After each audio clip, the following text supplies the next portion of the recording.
ವೀಕ್ಷಕರೇ, nice road toll ಬಗ್ಗೆ ಬಹಳ ಚರ್ಚೆ ಆಗ್ತಾ ಇದೆ. ಕೇಂದ್ರ ಸಚಿವ ಎಚ್ ಡಿ ಕುಮಾರಸ್ವಾಮಿ ಅವರು ಜನರಿಗೆ ಟೋಲ್ ಕಟ್ಟಬೇಡಿ ಅಂತಾನು ಹೇಳ್ತಿದ್ದಾರೆ. ಜನರು ಟೋಲ್ ಕಟ್ಟಲ್ಲ ಅಂದ್ರೆ ಟೋಲ್ನವರು ಆರ್ಡರ್ ತೋರಿಸಿ ಅಂತಿದ್ದಾರೆ. ಇದು ಬಹಳ ಗೊಂದಲಕ್ಕೆ ಕಾರಣವಾಗಿದೆ.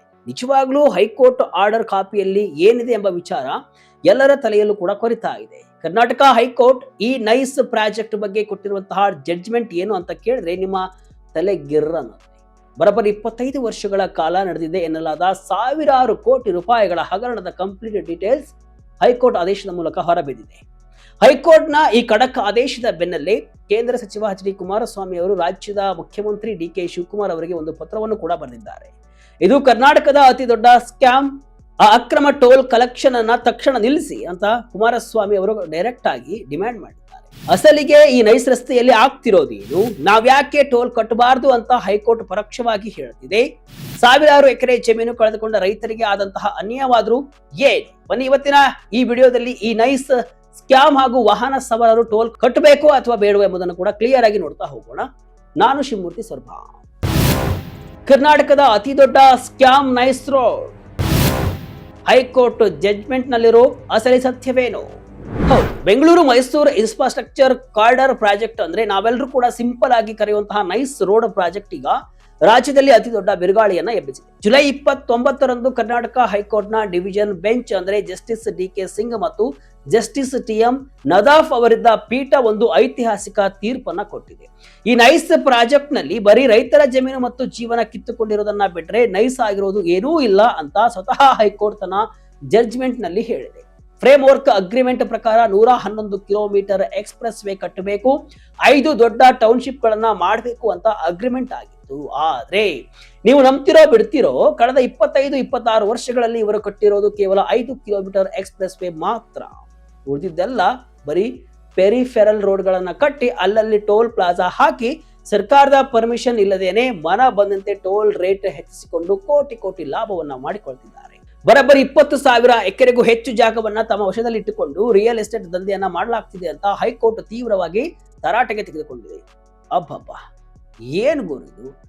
ಸ್ಕ್ಯಾಮ್ ವೆಬ್ ಸೀರೀಸ್ಗಳಿಗಿಂತಲೂ ಕೂಡ ಭಯಾನಕವಾಗಿದೆ ಈ ಸ್ಕ್ಯಾಮ್. ಟೋಲ್ ಕಲೆಕ್ಷನ್ ನಿಲ್ಲಿಸಿ, ರಸ್ತೆ ಟೇಕ್ ಓವರ್ ಮಾಡಿ. ಎಚ್ ಡಿ ಕುಮಾರಸ್ವಾಮಿ ಅವರ 2 ಪ್ರಮುಖ ಡಿಮ್ಯಾಂಡ್. ಕೇಂದ್ರ ಭಾರಿ ಕೈಗಾರಿಕೆ ಮತ್ತು ಉಕ್ಕು ಸಚಿವ ಎಚ್ ಡಿ ಕುಮಾರಸ್ವಾಮಿ ಅವರು ಈಗ ಮಾಜಿ ಸಿಎಂ ಸಿದ್ದರಾಮಯ್ಯ ಹಾಗೂ ಸಿಎಂ ಡಿ ಕೆ ಶಿವಕುಮಾರ್ ಅವರಿಗೆ ಸುದೀರ್ಘವಾದ 7 ಪೇಜ್ನ ಲೆಟರ್ ಬರೆದಿದ್ದಾರೆ. ಅವರ ಲೆಟರ್ ನಲ್ಲಿ ಮೇನ್ ಡಿಮ್ಯಾಂಡ್ ಏನಪ್ಪಾ ಅಂದ್ರೆ 2 ಇದೆ.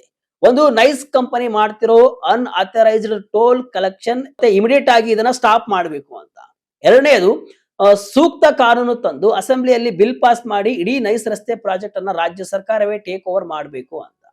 ಅವರು ಈ ಲೆಟರ್ ನಲ್ಲಿ ಮೆನ್ಷನ್ ಮಾಡಿರೋ ಪಾಯಿಂಟ್ಸ್ ತುಂಬಾನೇ ಸೀರಿಯಸ್ ಆಗಿದೆ. ಸರ್ಕಾರ ಮತ್ತು ನೈಸ್ ಕಂಪನಿ ನಡುವೆ 2000ನೇ ಇಸ್ವಿ ಸೆಪ್ಟೆಂಬರ್ 4ರಂದು ಟೋಲ್ ಕನ್ಸೆಷನ್ಸ್ ಅಗ್ರಿಮೆಂಟ್ ಆಗಿತ್ತು. ಆಮೇಲೆ 2008, 2010, 2011ರಲ್ಲಿ ಟೋಲ್ ರಿವಿಷನ್ ಮಾಡಲಾಗಿತ್ತು. ಆದ್ರೆ ಆಮೇಲೆ ಸರ್ಕಾರದಿಂದ ಯಾವುದೇ ಅಧಿಕೃತ ನೋಟಿಫಿಕೇಶನ್ ಬರೆದಿದ್ರು ಕೂಡ ನೈಸ್ ಕಂಪನಿ ತನ್ನಿಷ್ಟಕ್ಕೆ ತಾನೇ ಪದೇ ಪದೇ ಟೋಲ್ ರೇಟ್ ಜಾಸ್ತಿ ಮಾಡಿದೆ. ಇದು ಸಂಪೂರ್ಣ ಕಾನೂನು ಬಾಹಿರ, ಅಕ್ರಮವಾಗಿ ಟೋಲ್ ವಸೂಲಿ ಮಾಡ್ತಿದ್ದಾರೆ, ಇದನ್ನ ಇಮಿಡಿಯೇಟ್ ಆಗಿ ನಿಲ್ಲಿಸಿ ಅಂತ ಎಚ್ ಡಿ ಕೆ ಆಗ್ರಹಿಸಿತ್ತು. ಜನರಿಗೂ ಕೂಡ ಟೋಲ್ ಕಟ್ಟಬೇಡಿ ಅಂತ ಎಚ್ ಡಿ ಕುಮಾರಸ್ವಾಮಿ ಕರೆಯನ್ನು ಕೂಡ ಕೊಟ್ಟಿದ್ದಾರೆ. ಅಲ್ಲಿ ಟೋಲ್ ಕಟ್ಟಲ್ಲ ಅಂದ್ರೆ ಆರ್ಡರ್ ತೋರಿಸಿ ಅಂತ ನೈಸ್ ಅವರು ಕೇಳ್ತಿದ್ದಾರೆ. ಟಿ.ಬಿ. ಜಯಚಂದ್ರ ಕಮಿಟಿ ರಿಪೋರ್ಟ್ ನಲ್ಲಿ ಏನಿದೆ?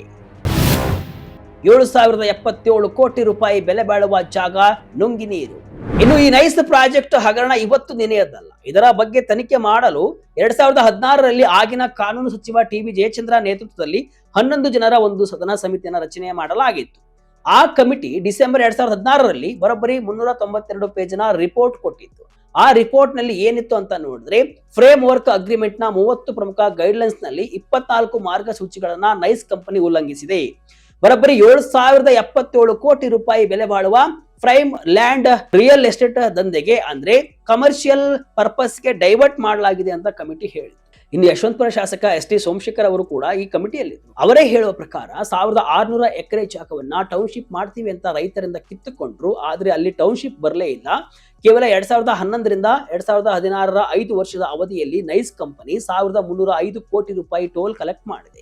ಇದರ ಬಗ್ಗೆ ಸಿಬಿಐ ತನಿಖೆ ಆಗಬೇಕು, 1160 ಎಕರೆ ಜಾಗವನ್ನ ವಾಪಸ್ ಪಡೆದು ರೈತರಿಗೆ ಕೊಡಬೇಕು ಮತ್ತು ಅಕ್ರಮ ಗಣಿಗಾರಿಕೆ ಮಾಡಿದ್ದಕ್ಕೆ 242 ಕೋಟಿ ರೂಪಾಯಿ ರಿಕವರಿ ಮಾಡಬೇಕು ಅಂತ ಆ ಕಮಿಟಿ ರೆಕಮೆಂಡ್ ಮಾಡಿತ್ತು. ಆದ್ರೆ ದುರಾದೃಷ್ಟ ಅಂದ್ರೆ ಯಾವುದೇ ಸರ್ಕಾರ ಇದರ ಬಗ್ಗೆ ಗಟ್ಟಿ ಆಕ್ಷನ್ ಅನ್ನ ತೆಗೆದುಕೊಳ್ಳಿಲ್ಲ. ಬಸವರಾಜ ಬೊಮ್ಮಾಯಿ ಅವರ ನೇತೃತ್ವದ ಬಿಜೆಪಿ ಸರ್ಕಾರ ಇದ್ದಾಗ ಕೂಡ ಗೋವಿಂದ ಕಾರಜೋಳ ಮತ್ತು ಸಿಸಿ ಪಾಟೀಲ್ ನೇತೃತ್ವದಲ್ಲಿ 2 ಕ್ಯಾಬಿನೆಟ್ ಸಬ್ ಕಮಿಟಿಯನ್ನ ಮಾಡಿದ್ರು. ಆದ್ರೆ ಆ ಕಮಿಟಿಗಳು ಕೂಡ ಒಂದೇ ಒಂದು ಮೀಟಿಂಗ್ ಕೂಡ ಮಾಡಲಿಲ್ಲ. ಈಗಿನ ಕಾಂಗ್ರೆಸ್ ಸರ್ಕಾರದಲ್ಲಿ 2025ರಲ್ಲಿ ಜಿ ಪರಮೇಶ್ವರ್ ನೇತೃತ್ವದಲ್ಲಿ ಮತ್ತೆ ಕಮಿಟಿಯನ್ನ ಮಾಡಿ ಆಮೇಲೆ ಜುಲೈ 2026ರಲ್ಲಿ ಆ ಕಮಿಟಿಯನ್ನ ಮರುರಚನೆ ಮಾಡಿ H Muniyappa, M B Patil, Satish Jarkiholi, Krishna Byregowda ಮತ್ತು ಬೈರತಿ ಸುರೇಶ್ ಅವರೆಲ್ಲ ಕೂಡ ಈ ಕಮಿಟಿಯಲ್ಲಿದ್ದಾರೆ. ಆದ್ರೆ ಈ ಕಮಿಟಿಗೆ ಯಾವುದೇ ಡೆಡ್ಲೈನ್ ಫಿಕ್ಸ್ ಮಾಡಿಲ್ಲ ಅನ್ನೋದೇ ದೊಡ್ಡ ವಿಪರ್ಯಾಸ. ರೈತರಿಗೆ ಸಿಕ್ಕಿಲ್ಲ ಪರಿಹಾರ, 5 ಟೌನ್ಶಿಪ್ ಕತೆ ಏನಾಯಿತು?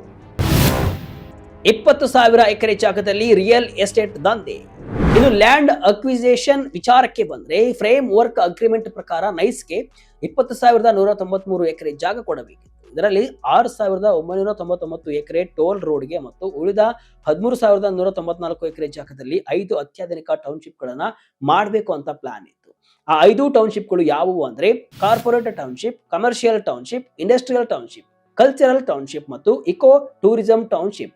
ಆದ್ರೆ ಇದ್ಯಾವುದು ಪೂರ್ಣ ಪ್ರಮಾಣದಲ್ಲಿ ಆಗಲೇ ಇಲ್ಲ. ಬದಲಾಗಿ ಸುಪ್ರೀಂ ಕೋರ್ಟ್ ನಲ್ಲಿ ನೈಸ್ ಕಂಪನಿ ಟೌನ್ಶಿಪ್ಗೆ ಮೀಸಲಿಟ್ಟಿದ್ದ 2,469 ಎಕರೆ ಜಾಗವನ್ನ ಟೋಲ್ ರೋಡ್ಗೆ ಟ್ರಾನ್ಸ್ಫರ್ ಮಾಡ್ಕೊಳ್ತೀವಿ ಅಂತ ಕೇಳಿತ್ತು.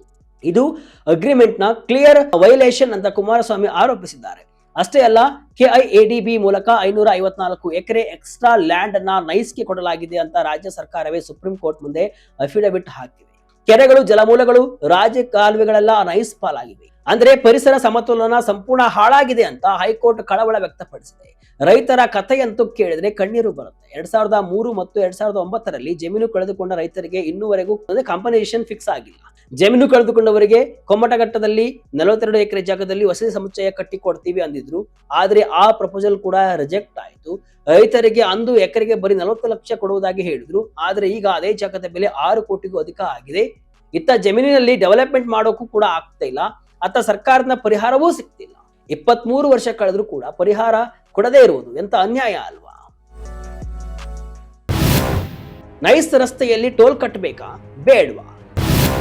ಟೋಲ್ ಬಗ್ಗೆ ಕೋರ್ಟ್ ಹೇಳಿರುವುದು ಏನು? ವೀಕ್ಷಕರೇ, ಈಗ ಮೇನ್ ಮ್ಯಾಟರ್ಗೆ ಬರೋಣ. ನಿಮ್ಮೆಲ್ಲರ ತಲೆಯಲ್ಲಿ ಕಾಡ್ತಾ ಇರುವಂತಹ ಅತಿ ದೊಡ್ಡ ಪ್ರಶ್ನೆ, ಇಷ್ಟೆಲ್ಲ ಆಯ್ತಪ್ಪ, ಹಾಗಾದ್ರೆ ನಾವು ಪ್ರತಿದಿನ ನೈಸ್ ರಸ್ತೆಯಲ್ಲಿ ಓಡಾಡುವಾಗ ಟೋಲ್ ಕಟ್ಟಬೇಕಾ ಬೇಡವಾ ಅನ್ನೋದು. ಹೈಕೋರ್ಟ್ ತೀರ್ಪಿನಲ್ಲಿ ಏನಿದೆಯಪ್ಪ ಅಂದ್ರೆ ಗ್ರೌಂಡ್ ರಿಯಾಲಿಟಿ ಏನು ಎಂಬುದನ್ನು ನೋಡೋಣ. ಪ್ರಸ್ತುತ ವಾಹನ ಸವಾರರು ನೈಸ್ ರಸ್ತೆಯಲ್ಲಿ ಸಂಚರಿಸಲು ಟೋಲ್ ಪ್ಲಾಜಾಗಳಲ್ಲಿ ಟೋಲ್ ಕಟ್ಟಬೇಕಾ ಬೇಡವಾ ಅನ್ನೋದನ್ನ ಕ್ಲಿಯರ್ ಆಗಿ ಹೇಳಿಲ್ಲ. ಹೈಕೋರ್ಟ್ ರೈತರ ಜಮೀನುಗಳ ಭೂಸ್ವಾಧೀನವನ್ನ ರದ್ದುಗೊಳಿಸಿದೆಯೇ ಹೊರತು ಇವತ್ತೇ ಟೋಲ್ ಗೇಟ್ ಗಳನ್ನ ಕಿತ್ತು ಹಾಕಿ ಟ್ರಾಫಿಕ್ ನಿಲ್ಲಿಸಿ ಅಂತ ಫಿಸಿಕಲ್ ಆಗಿ ಯಾವುದೇ ಆರ್ಡರ್ ಮಾಡಿಲ್ಲ. ನೈಸ್ ಸಂಸ್ಥೆಯು ತನ್ನ ಪೆರಿಫೆರಲ್ ಮತ್ತು ಲಿಂಕ್ ರಸ್ತೆಗಳಲ್ಲಿ ಟೋಲ್ ಸಂಗ್ರಹವನ್ನ ಕಂಟಿನ್ಯೂ ಮಾಡ್ತಾ ಇದೆ. ನಾವು ಟೋಲ್ ಕಟ್ಟುತ್ತಿದ್ರು ಕೂಡ ಇದು ಸಂಪೂರ್ಣ ಅಕ್ರಮ ಅಂತ ಹೈಕೋರ್ಟ್ ಸ್ಪಷ್ಟವಾಗಿ ಹೇಳಿದೆ. ಯಾಕೆ ಗೊತ್ತಾ? ನೈಸ್ ಸಂಸ್ಥೆಯು ರಾಜ್ಯ ಸರ್ಕಾರದ ಪೂರ್ವಾನುಮತಿ ಪಡೆಯದೆ ಏಕಪಕ್ಷೀಯವಾಗಿ ಹಲವು ಬಾರಿ ಟೋಲ್ ದರಗಳನ್ನ ಹೆಚ್ಚಿಸಿದೆ. ಇದು ಮೂಲ ಫ್ರೇಮ್ ವರ್ಕ್ ಒಪ್ಪಂದದ ನೇರ ಉಲ್ಲಂಘನೆ.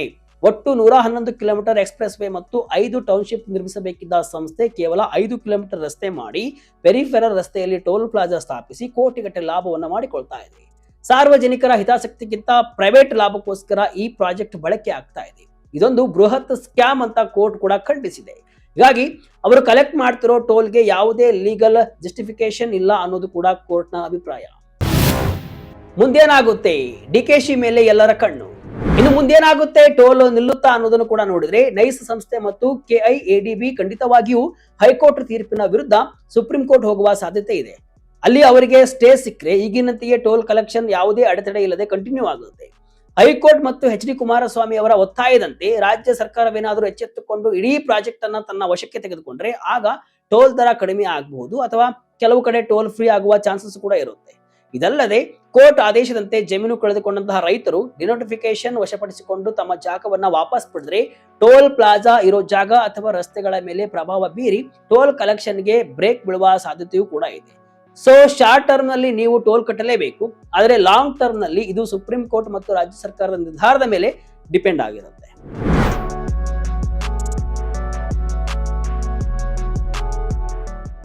ಒಟ್ನಲ್ಲಿ ಹೈಕೋರ್ಟ್ ಸ್ಪಷ್ಟವಾಗಿ ಹೇಳಿದೆ, ನೈಸ್ ಪ್ರಾಜೆಕ್ಟ್ ಅನ್ನೋದು ಕರ್ನಾಟಕದ ಅತಿ ದೊಡ್ಡ ಸ್ಕ್ಯಾಮ್.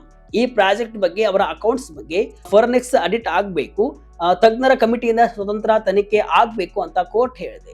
ಇಷ್ಟೆಲ್ಲ ಉಲ್ಲಂಘನೆ ಆಗಿದ್ರು ಕೂಡ ಸರ್ಕಾರ ಯಾಕೆ ಈ ಪ್ರಾಜೆಕ್ಟ್ ಅನ್ನ ರಿವ್ಯೂ ಮಾಡ್ತಿಲ್ಲ ಅಂತ ಹೈಕೋರ್ಟ್ ನೇರವಾಗಿ ಸರ್ಕಾರವನ್ನೇ ತರಾಟೆಗೆ ತೆಗೆದುಕೊಂಡಿದೆ. ಮುಂದೇನಾಗುತ್ತೆ ಎಂಬುದನ್ನು ಕಾದು ನೋಡಬೇಕಾಗಿದೆ. ಈ ಬಗ್ಗೆ ನಿಮ್ಮ ಅಭಿಪ್ರಾಯವನ್ನು, ನಿಮ್ಮ ಅನಿಸಿಕೆಯನ್ನು ಕಮೆಂಟ್ ಮೂಲಕ ತಿಳಿಸಿ. ಇದಿಷ್ಟು ಇವತ್ತಿನ ವಿಶೇಷ. ಇದೇ ರೀತಿಯ ಹಲವು ವಿಶ್ಲೇಷಣೆ, ಮಾಹಿತಿ ಅಷ್ಟೇ ಅಲ್ಲ, ಮನರಂಜನೆಯ ವಿಡಿಯೋಗಳಿಗಾಗಿ ವಿಜಯ ಕರ್ನಾಟಕ ವೆಬ್ಸೈಟ್, ಫೇಸ್ಬುಕ್ ಹಾಗೂ ಯೂಟ್ಯೂಬ್ ಪೇಜ್ ಅನ್ನು ಫಾಲೋ ಮಾಡ್ತಾ ಇರಿ. ಧನ್ಯವಾದಗಳು.